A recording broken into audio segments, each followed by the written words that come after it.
Agresi rudal Hizbullah menghantam sebuah pabrik strategis Israel di Ma'alot, Galilea Barat. Rekaman kehancuran di lokasi tersebut beredar luas di jagat media sosial.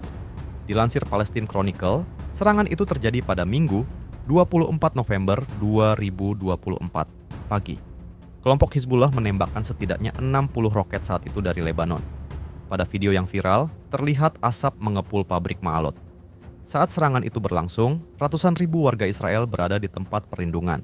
Sementara itu, Israel terus menargetkan beberapa wilayah di jalur Gaza, menewaskan dan melukai warga sipil di Rafah, Al-Tufah, dan Jabalia.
Download Tribun X sekarang, menghadirkan lokal menjadi Indonesia.